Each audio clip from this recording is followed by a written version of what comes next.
Hey everybody, KC here. So I am at a Geissler supermarket in Granby, Connecticut, just a little bit north of Hartford. And I'm here because Instacart is rolling out their caper cart system in Geissler's stores. And this is one of the stores that has it. They have like 30 of the carts here, and it's really interesting. And so I just thought I would take a drive up and take the carts for a little bit of a spin and share the experience with you.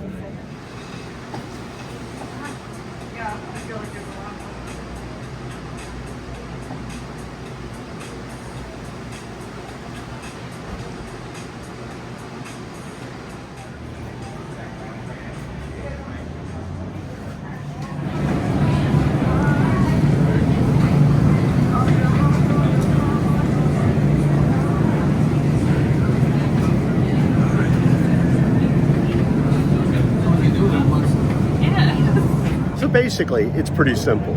So if I want to buy these cut peppers and onions, I just take them and I put them in the cart,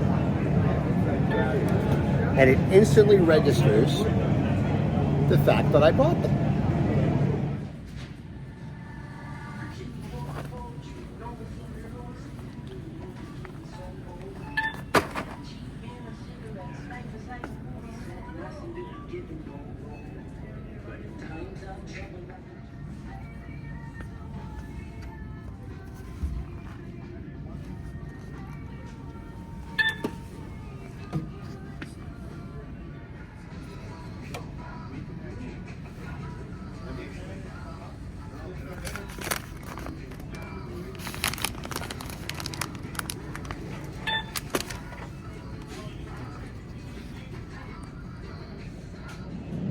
I talked a little bit about this at Grocery Shop. One of the things that I find really interesting about the caper carts is the fact that in addition to my being able to put items in the cart and have them instantly recorded so I can check out very, very easily, there are actually cameras on the side of the cart that will take a look at the shelves as I'm going by and record out of stocks.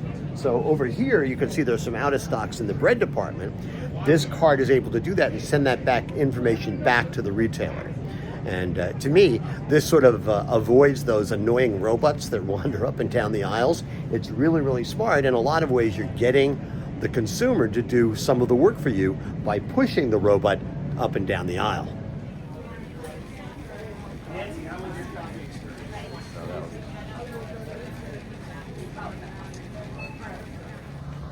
So that's how the caper carts work. And from a consumer point of view, it's pretty simple. You know, it's interesting. I'm totally intrigued by the potential of this technology. But think of it this way. So Geissler's has basically 8 checkouts, 4 service checkouts and 4 self-service checkouts. They also have 30 of these carts right now in this particular store.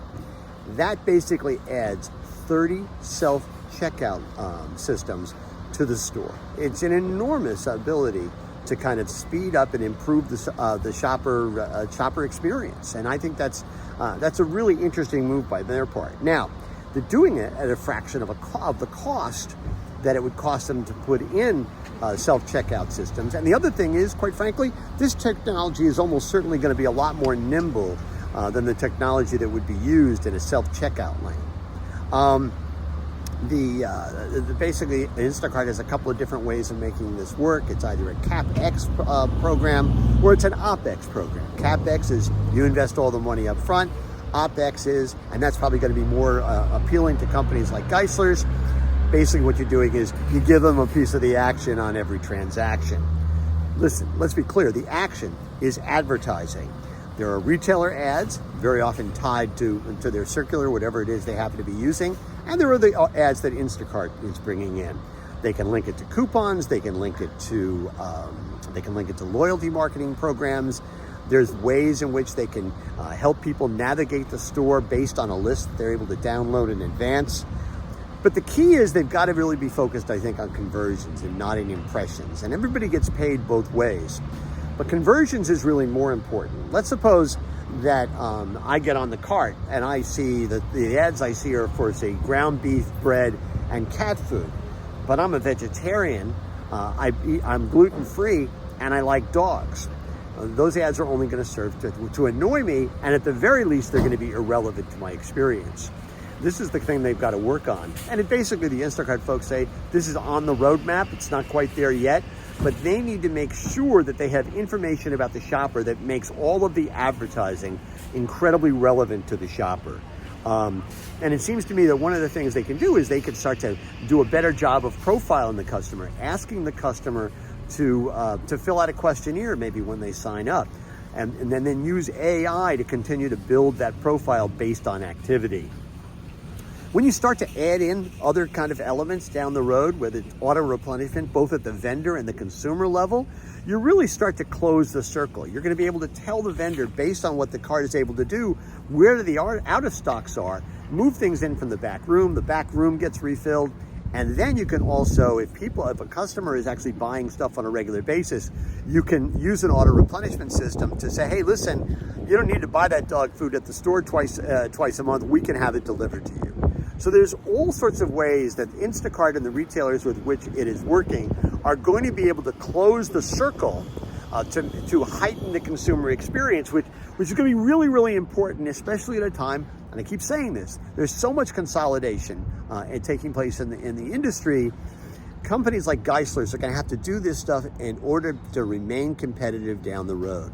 They've got to make the investment in terms of technology, and they've certainly got to focus on every possible way to reduce friction and improve the customer experience.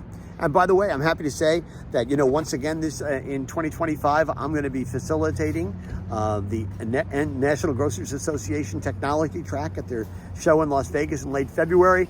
And I know Instacart's going to be there with their carts, and we're also going to have them on stage talking about the notion of reducing friction and improving the customer experience. Anyway, that's what's on my mind. And as always, I want to hear what's on your mind.